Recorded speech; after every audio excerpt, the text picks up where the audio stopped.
Que joguinho desgraçado, cara. Puta que pariu. Puta que pariu. Não dá pra ter paz. Não tem um jogo, uma semana que dê pra ter paz com esse time, cara. É um bagulho inexplicável. Inexplicável. Quer dizer, é explicável, é totalmente explicável. A ruindade dos jogadores. O quão ruim, o quão talvez eu acho que a gente generalizava que todos os jogadores do Santos, todos, eram péssimos. Porque os técnicos que estavam até então durante o ano também eram tenebrosos, né? E aí, pô, técnico é ruim, todo jogador parece ruim e tal. E sei lá, botava todo mundo uma mesma lixeira. Só que o Vojvoda chega e pelo fato dele ser um bom técnico e conseguir fazer o Santos praticar um mínimo de futebol, talvez fique evidente que alguns jogadores só estavam numa má fase ou só não estavam sendo bem encaixados no jogo e outros que realmente são horríveis, mas assim, do pior nível possível. Cara, o mais louco desse jogo é que, pelo menos pra mim, né, da forma que eu vi, eu não fazia ideia de que a discrepância em questão de números tinha sido tão alta. Eu fui olhar agora as estatísticas depois do jogo pra ver, né, como é que tinha sido mais ou menos. E eu fiquei espantado, cara, porque pra mim, assistindo o jogo, embora o Santos tenha dado um puta de um cansaço no Grêmio na parte final do jogo, muito por conta do Mano Menezes ser da escola gaúcha e retranca o time inteiro, né? A gente sabe bem o que é isso com o Carille e com o próprio Kleber Xavier, por exemplo.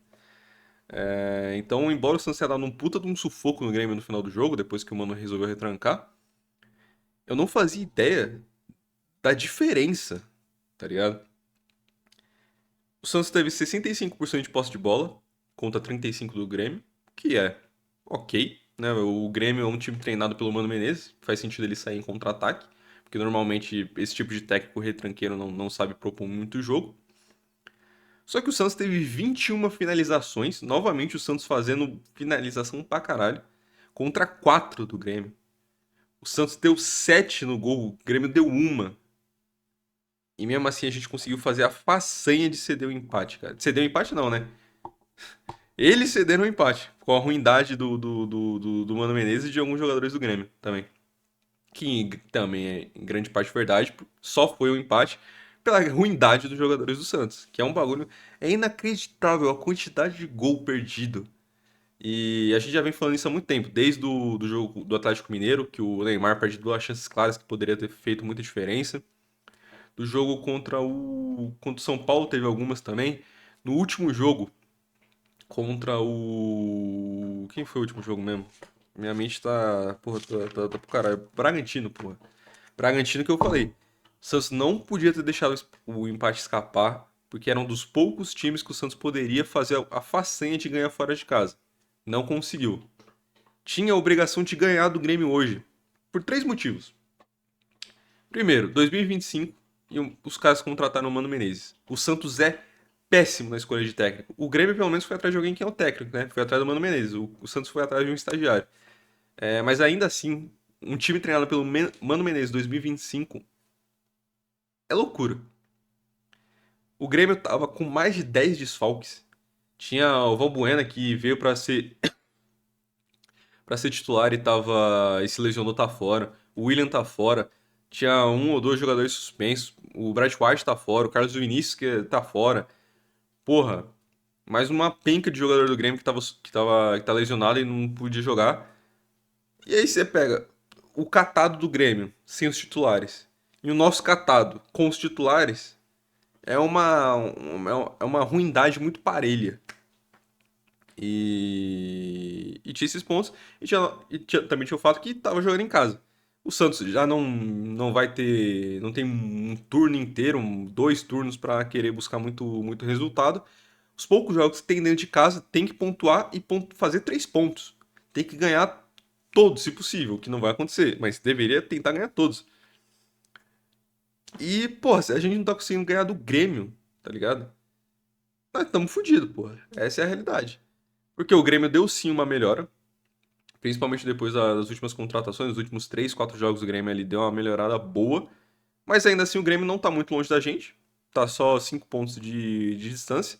Ainda assim, pô, 2 rodadas pode mudar tudo e ficar tudo nessa mesma briga de meio de tabela barra briga contra o rebaixamento.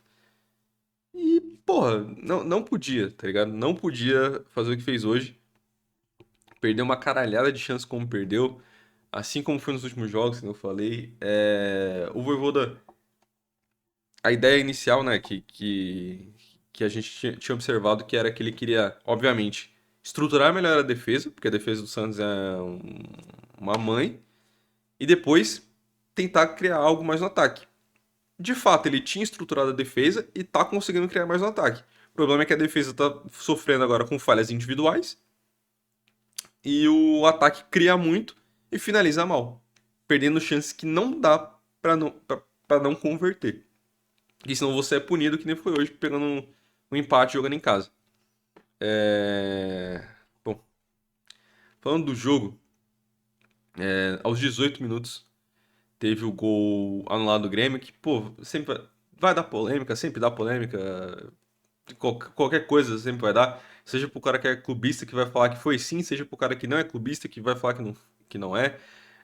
Eu vi muita gente falando que achava que deveria ter sido anulado, que é a minha opinião, porque acaba desviando na mão do Edenilson. Teve gente que falou que não, porque era meio que um movimento natural, porque o braço estava meio para baixo, tudo. Eu, sinceramente, não sei como tá a regra, porque a regra muda quase todo mês. Tem vez que, se a bola bate na mão e sobra para outro jogador que não seja o jogador onde a bola bateu, deve continuar e o lance deve ser validado. Depois eles mudam, fala que se bateu na mão de um jogador e sobrou para outro, aí tem que anular. Eu não faço ideia de como tá a regra agora. Na minha opinião, como leigo que sou, para mim tudo que bate na mão deveria ser anulado. Ou pênalti, se fosse no outro caso, ou se fosse anulado como foi esse, que foi um gol. Enfim, vai dar polêmica, não vou nem perder muito tempo disso, mas enfim. Mas o Brasão falhou. Por sorte foi um gol anulado, mas o Brasão falhou. Saiu péssimo nessa bola, bizarro. É uma bola ali que, assim, um lance ali cara a cara, mas relativamente fácil pra ele, porque ele tem esse costume de sempre sair no mano a mano ali e se dá bem.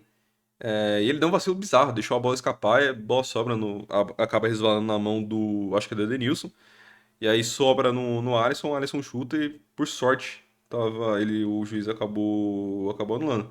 Mas, mano, no primeiro tempo, assim, no geral o jogo não foi muito bonito, foi emocionante pros dois lados, mas não foi bonito, jogo pegado demais. Eu achei o Santos abaixo dos últimos jogos, mesmo com o segundo tempo, mesmo com o final de jogo, porque tem que ser deixado claro, o Santos só conseguiu pressionar tanto assim o Grêmio no final do jogo, porque o Mano Menezes se trancou. Se ainda tivesse no empate, se o Grêmio tivesse perdendo, o Santos não ia conseguir fazer aquele abafa todo. Normal do futebol, mas ainda assim isso tem que ser levado em consideração, porque não é como se o Santos tivesse jogado o Grêmio nas cordas, por exemplo. Não. Foi muito mais uma questão do Mano Menezes retrancar, que é o que ele faz de melhor. No segundo tempo, aí sim, tem o gol do Grêmio que é validado. É, o Mike, o Mike, cara. O Mike dá espaço pro jogador do Grêmio cruzar. Eu acho que foi o Pavon. E aí o Edenilson acaba fazendo de cabeça. Com o vacilo dos jogadores do Santos, eu não vou nem falar só da zaga, porque realmente o Alexis Duarte estava na lua. Mas tinha um vazio bizonho, né, no meio-campo e na defesa do Santos, cara. Tipo assim, tinha o Pavão lá na ponta, cruzando a bola com espaço, já que o Mike não consegue encurtar o espaço. Dois caras sobrando só no Luan Pérez, não dá pra... Pô, eu vi gente falando que o Luan Pérez teve culpa nesse jogo, nesse lance. O Luan Pérez foi péssimo no último jogo, pode botar na conta dele lá um empate contra o Bragantino, mas nesse aqui não tem como, pô. Deixar ele sozinho pra marcar dois caras, pô. Sendo que do lado dele tinha o Escobar, que tudo bem que o Escobar tava ali que tinha um outro jogador do outro ponto do Grêmio que poderia tentar passar, então o Escobar ali ainda tava no meio termo. Não vou julgar ele por isso, mas talvez pudesse ter tentado alguma coisa. O Alexis Duarte não tava ali, não tinha um volante perto, tinha um espaço bizonho. Nada explica, tá ligado? Não sei se foi Novamente uma desatenção geral, que nem foi no primeiro gol do Bragantino. Se foi algo, sei lá, que o Vojvoda, alguma orientação que acabou dando errado, não sei. Mas, pô, bizarro tomar esse gol. Mano, bizarro. Bizarro, bizarro, bizarro. Deixar dois caras em cima de um zagueiro só, tá ligado? É. Loucura. Aos 16 o Santos teve outra sorte também, porque o jogador do Grêmio, acho que foi o André, perde um lance cara a cara. Eu acho que não tava impedindo, se pá. Mas o cara recebe a bola dentro da área. E por sorte ele é ruim, acaba chutando pra fora, mas poderia ter sido o gol do Grêmio de novo. E aí. O Santos poderia ter se dado muito mal nessa. Aos 20 do segundo tempo, tem um lance, cara. Esse lance, ele é uma sacanagem. Assim, é uma loucura. É a ruindade de futebol clube. O, a bola acaba sobrando na área. Não sei se foi alguém que cruzou e acabou caindo no pé do Lautaro. Se ficou um bate-rebate ali, não lembro. Mas a bola sobra no pé do Lautaro. Ele tenta chutar. Alguém bloqueia. Acho que o Tiquinho tenta chutar de novo. Alguém bloqueia de novo. E aí o Tiquinho, ele dá um passinho pro lado. Só que em vez dele chutar de esquerda, que ele teria todo o giro do corpo pra mandar no cantinho, até pra mandar mais aberto, mas teria mais força pra isso. Ele resolve mandar de direita. E aí acaba. E aí o Granda acaba fazendo defesa, mas tipo assim, foi um lance inacreditável, mano. Inacreditável. Na hora que ele aconteceu, eu dei a porra de um soco no meu teclado aqui, que até agora o número um e o 2 não estão iluminando. Eu espero que eles tenha sido só um problema na luzinha e eles não tenham quebrado. Mas, mano, é revoltante. É revoltante. O Santos criando pra caralho, como foi nesse jogo de novo, e novamente perdendo chance que não dá pra perder, cara. Caralho, cara. Caralho, é inacreditável. Aos 42 tem uma bola do Zé Rafael que vai na trave. Loucura de novo, mano. De novo. Como é que pode? Como é que pode? A bola bate na parte de cima, pinga na linha e vai pra fora. Realmente não foi gol, não foi nada de errado, mas caralho, não é possível. E aí, aos 44, tem um outro chute do Zé Rafael na trave, um escanteio cobrado pelo Robinho Júnior. O Zé Rafael domina, chuta na trave de novo, a bola sai. E aí o Lautaro, por sorte, dessa vez estava na sobra, estava livre, não estava desmarcado. E acaba fazendo de cabeça, por sorte também não estava impedido. E aí o Santos acaba levando esse fatídico empate para casa. Para casa não, né? Porque já estava em casa, mas acaba levando esse empate na tabela. E novamente, o Santos está fazendo o favor de se complicar no campeonato. O Santos é bom porque ele sempre. Ele não deixa você sonhar. Ele não deixa você ficar iludido. O Santos vem mostrando uma melhora de desempenho com o Vojvoda, criando muito mais, defendendo relativamente melhor, tirando as falhas individuais, e no geral melhorando muito. E aí você pensa, pô, talvez a gente consiga ficar mais tranquilo na tabela. Talvez, quem sabe com muita sorte, brigar ali no décimo até o oitavo ali por uma pré-Libertadores. Porque, pô, o Fluminense que tá em sétimo tá com 35, São Paulo tá com 35, o Grêmio tava com 32. E aí era a mesma coisa que eu tinha falado depois do pós-jogo do Bragantino. Se o Santos tivesse vencido o Bragantino, teria ido a 29. Se conseguisse ganhar o do Grêmio hoje, iria a 32 e ficaria ali naquela briga. Mas aí o Santos faz o favor de sempre botar o nosso pé no chão e falar: não, não, a gente não tá brigando por isso. E aí, novamente, a gente vai ter que, realmente provavelmente vai ser até o final do campeonato se contentar com escapar do rebaixamento, torcendo pra escapar. Porque, cara, é inacreditável. O Juventude empatou ou perdeu? Empatou com o Galo ontem.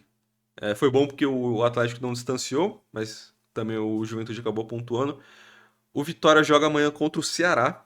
E aí é uma bosta, porque a gente vai ter que torcer pro Ceará justamente pro Vitória não se aproximar ainda mais, que diminuiria a distância de 5 pontos pro Juventude agora para 3 pontos, que o Vitória seria o primeiro do Z4.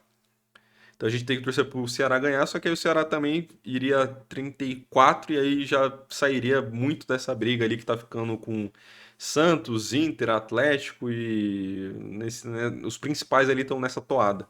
Corinthians, mas o Corinthians não vai cair, Vasco também só se piorar muito de novo. Tomou um 3-0 hoje, meio bizarro contra o Palmeiras, inclusive, toma 3 gols em 20 minutos. E aí depois o Palmeiras tira o pé. Mas o Vasco também só se piorar muito para voltar legal pra essa briga. Embora a diferença de pontos não seja tanto, o desempenho também tá acima do resto dessa galera. O Inter tá tentando se encontrar com o Ramon Dias, mas ainda tá meio ruim. O Sampaoli, assim como é o caso do Santos, o Atlético produz muito e peca na finalização e não consegue converter muito resultado. Tá assim com o Sampaoli lá e tá assim com o Vojvoda aqui. E aí o Santos continua nesse 16º lugar, muito perigoso. Nesse momento, a 5 pontos da zona. Se o Vitória ganhar, vai a 3 de diferença. E fazendo questão de brigar até o final do campeonato contra essa porra dessa zona do rebaixamento, com muito explicado por jogadores horríveis que entram em campo pelo planejamento bizarro dessa diretoria. Não preciso falar nada. Se o Vojvoda tivesse chegado um mês antes, se não tivesse contratado um estagiário, se tivesse demitido, não vou nem falar do Caixinha demitir mais cedo, porque eu nem acho que é o pior dos mundos. Mas a contratação do Kleber Xavier é um bagulho inexplicável. Jogador a jogador. O Brasão, não acho que tenha falhado no gol oficial, né? O gol que foi validado, mas o do pênalti, pênalti não, do gol que foi anulado pela mão do Edenilson, um vacilo bizarro dele assim, não é o tipo de vacilo que ele comete. Por sorte não deu nada, mas enfim, no resto do jogo também não foi exigido, o Grêmio só finalizou no gol uma vez. O Mike, eu já não aguento mais ver o Mike, mano. É que nem eu falava no início do ano com o Léo Godoy. Ele não é tão ruim quanto o Léo Godoy. Mas a raiva que o Mike me faz passar, cara, é um bagulho que só a lateral direita do Santos consegue proporcionar, cara. De novo, é a maldição da lateral direita, cara. Pô, o Auro fazia mais raiva porque era pior. O João Lucas fazia mais raiva porque era pior. O Júnior Caixara também. Tudo isso. O Mike não é tão ruim quanto esses caras. Mas ele me faz raiva todo jogo, cara. Todo jogo. Todo lance que eu vejo o Mike em campo me dá raiva. Toda decisão que ele toma me deixa puto. É inacreditável. Eu estou preferindo o Igor Vinícius. Eu não pensei que eu diria isso, mas eu estou preferindo o Igor Vinícius ao Mike, pô. O Mike, que tudo bem, era reserva, era escanteado lá no Palmeiras, mas que ainda assim é multicampeão, não é um cara tão velho assim, acho que tem 33. E eu tô preferindo o Igor Vinícius no lugar dele, cara. E é muito louco porque, obviamente, isso varia de time para time, de treinador para treinador, mas o Marcos Rocha, que é muito mais velho do que o Mike, e era, inclusive, se eu não me engano, acho que ele era. O Marcos Rocha era preterido ao Mike pelo Abel, tanto que o Abel queria que o Mike continuasse e tal. Mas o Marcos Rocha, desde que chegou no Grêmio, tem jogado muito bem e os gremistas têm adorado o Marcos Rocha. Então, pô, talvez poderia, se a gente tivesse invertido o lateral ali do Palmeiras, talvez a gente tivesse tido mais sorte. Infelizmente não tem sido o caso. Eu tô preferindo o Igor Vinícius, o Mike me faz raiva quase todo jogo e eu não entendo ele continuar sendo titular.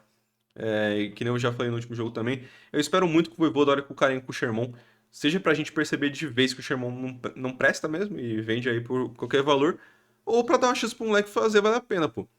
Eu, inclusive, vi um vídeo do Noronha, né, do Vinte Santos esses dias.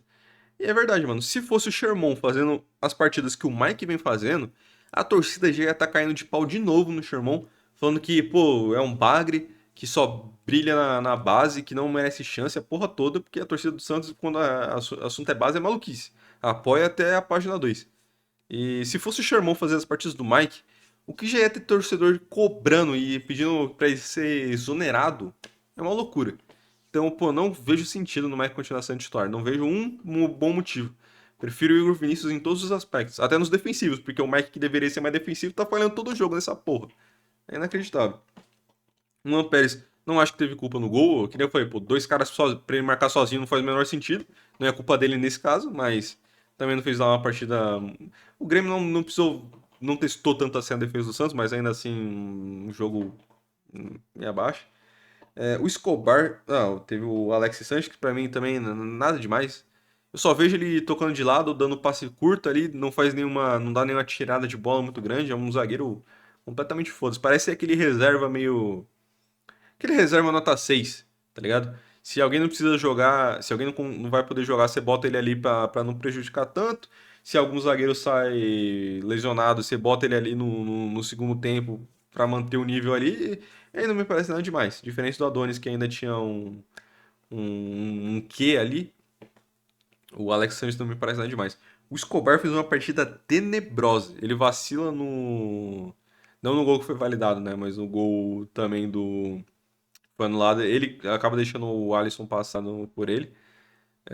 E o que é maluquice, você pensar que o Escobar jogou muito bem contra o Estevão, por exemplo, e pô, se ele consegue jogar muito bem contra o Estevão e não consegue jogar contra o Alisson, que é um moleque promissor, mas, né, diferença de níveis. E no resto também fez uma partida péssima. Eu sempre falo aqui, o Escobar ele é muito bom defensivamente, é o que eu espero dele. No ataque ele é uma nulidade, ele não chuta bem, ele não sabe cruzar bem, principalmente se você compara com o Souza. Tanto que acho que o Escobar tem quantas assistências no Santos até hoje? Sem contar a Série B, porque aí o nível é mais baixo. Mas se você contar só o Paulista de Série A desse ano, pô, ele tem o quê? Duas assistências? Três? O Escobar, na questão com a bola no pé, ele é nulo.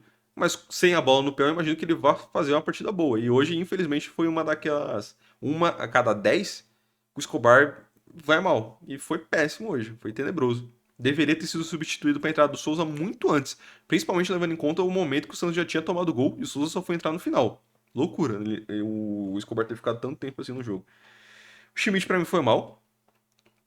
Foi substituído no intervalo. Mas o primeiro tempo pra mim o Schmidt foi mal. Toma um amarelo ali com 10 minutos de jogo, não consegue fazer muita coisa. Eu achei no geral o time um pouco mais perdido hoje. Depois eu.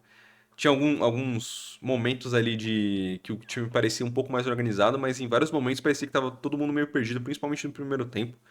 Tava todo mundo meio viajando ali. E o Schmidt acho que foi um dos que eu mais tive essa sensação. O Zé Rafael apareceu muito. Se não fosse o gol do Lautaro, eu diria que ele foi o melhor em campo. E talvez até seja mesmo assim com o gol. Mas, pô, tá. Uma boa notícia dos últimos jogos realmente tem sido o Zé Rafael. Aparecendo bastante. Tanto na defesa, mas principalmente no ataque também. Pra ajudar a criar jogadas. Tem sido esse segundo homem de meio de campo. Hoje, depois da saída do. Pô, quem é que sai, mano? Não lembro. Pô, tem alguém que sai, o Zé Rafael fica de primeiro volante até o Rincon entrar depois. Mas eu espero que o Bom Tempo volte o mais rápido possível. O Santos precisa muito do Bom Tempo. E que o Bom Tempo vire esse segundo homem de meio campo com o Zé Rafael sendo o primeiro, ou com o Arão sendo o primeiro, o Zé Rafael de um lado e o Bom Tempo do outro.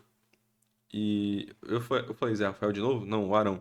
O Arão de primeiro, se voltar a jogar bem, o Zé Rafael de um lado, o Bom Tempo do outro. E aí você bota o Bom Tempo, o Rolheiser e o Barreal ali na frente, ver qual fica melhor. Mas o Bom Tempo tá fazendo muita falta nesse time. O Barreal, pra mim, foi participativo, não fez. Não lembro de nenhum lance muito absurdo assim, não. No último jogo, acho, contra o Bragantino, acho que ele foi bem melhor. Mas ainda assim, participativo, fazendo ali o que dá pra fazer. O Rolheiser eu achei mal hoje. O Rolheiser, ele continua na mesma toada que eu sempre falo. Ele consegue fazer o complexo e muitas vezes ele erra o simples. Ele prende demais a bola. Tem vezes que ele poderia só dar um toque rápido para já agilizar um contra-ataque, tentar uma enfiada de bola melhor.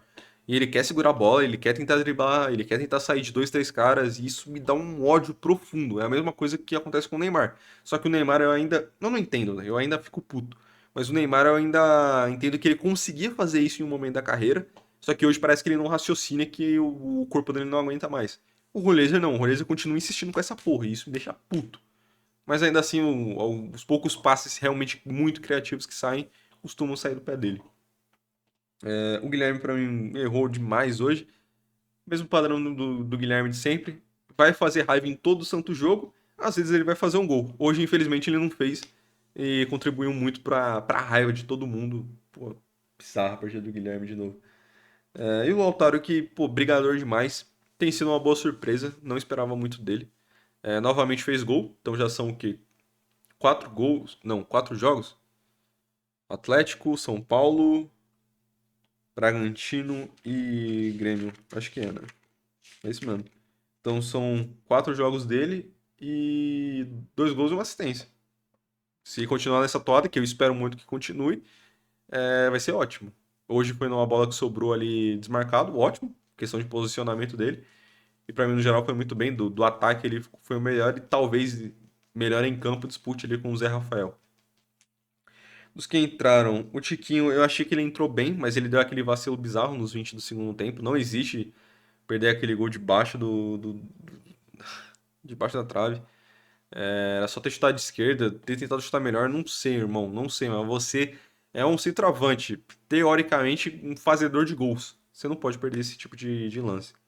Mas no resto ali, antes disso, acho que o Tiquinho tinha entrado bem, tava conseguindo dar alguns bons passes, fazer um bom pivô, e ajudando na construção do jogo. O Rincon pra mim, ok, não apareceu muito, porque o Santos já tava precisando virar o resultado. E o Vinícius pra mim também ok, tomou um amarelo ali meio besta, mas ali tentando fazer uma dupla ali com o Robinho pra tentar algo no ataque. Que nem eu falei, prefiro que seja titular no lugar do Mike. O Robinho Júnior pra mim entrou muito bem. Não vou dizer, não, acho que muito bem não, mas entrou bem. Participou ali de jogadas e tal. Ele que cobra o escanteio, ele não vai entrar assistência pra ele, né? Mas ele que cobra o escanteio que o Zé Rafael domina, chuta na trave e sobra no Lautaro. Tentou um outro lance ali, achei que entrou bem. E o Souza entrou no finzinho, já não fez muita coisa. Até porque a bola normalmente estava sobrando ali um pouco mais pelo lado direito. Porque quando sobrava no esquerdo, o Guilherme fazia a questão de prender a bola e ficar ciscando de um lado pro outro e forçando o chute sem necessidade. Cara, eu fiquei puto, que eu falei. O empate do contra o Bragantino, ele ficou com aquele gosto amargo porque o Santos tinha tudo para ganhar. Hoje talvez esse empate não seja porque acho que o Santos, acho que o empate foi o resultado justo, na verdade. Se fosse para ter um vencedor, pelos números, quantidade de volume de jogo criado e tudo, seria o Santos. Mas se você levar em consideração que teve o gol anulado lá, que vai dar discussão do lance da mão do Edenilson, se você levar em consideração que o André Henrique lá perdeu a chance de baixo do gol, porque ele foi ruim, o Grêmio também não seria nenhum absurdo o Grêmio ter saído vitorioso desse jogo. O Grêmio também precisou fazer algumas defesas, teve um lance de sorte do Grêmio e ruindade nossa, que foi aquele do chute do Chiquinho. Mas enfim, jogo ruim, resultado pior ainda. O Santos faz o favor de continuar nessa briga contra o rebaixamento sem querer se afastar. Também tem a questão do jogo ter sido meio de semana, né? Um embolado ali do outro. Talvez o time tenha sentido muito desgaste físico. Teve momentos ali que o time realmente parecia mais cansado, porque jogou de 3 em 3 dias, mas, pô, são jogadores profissionais. Tem que se acostumar com essa porra. O Voivoda também tem que estar pronto pra isso, porque ele continuando até o final do ano e indo pro próximo, que eu espero que aconteça. O Santos vai ter, agora com a mudança de calendário, vai ter Paulista e Brasileiro na mesma hora, vai ter Copa do Brasil depois, eliminado com o Brasileiro. Se conseguir pegar o Sul-Americano também vai ter jogo de 3 em 3 dias. E o time não pode cansar, tem que estar pronto. O Voivoda já tem algumas semanas de treino e o time já deveria estar acostumado com isso. Mas enfim, também, não vou, porra, crucificar ninguém por isso. Próximo jogo já é no domingo, de novo daqui a 3 dias. O time vai ter que se cuidar legal nessa parte física para enfrentar o Ceará lá no Castelão. E vai ser jogo complicado, cara. E assim, infelizmente, que nem eu falei, o Santos precisa ganhar para sair o mais rápido possível desse bolo. Mas, se você falar para eu assinar um empate agora com o Ceará lá, eu acho que eu aceito. O Ceará começou muito bem o campeonato, depois foi degringolando legal. Não tá jogando muito bem agora, mas ganhou do São Paulo, por exemplo, no Morumbi o último jogo. Joga amanhã contra o Vitória, que eu torço para que ganhe, para que o Vitória também continue estacionado no Z4. Mas o Santos vai ter que tentar fazer um milagre lá para tentar um resultado de 3 pontos, porque precisa. O Santos precisa tirar ponto da onde não tem, da onde não vai conseguir, vai ter que dar um jeito. Porque a situação continua embaçada, mesmo com a melhor de desempenho. A questão de resultados ainda tá complicada. O Voivoda continua invicto, né? Agora são 4 jogos, uma vitória e 3 empates. Mas ainda assim, esses empates estão com um gosto amargo. Estão com gosto amargo.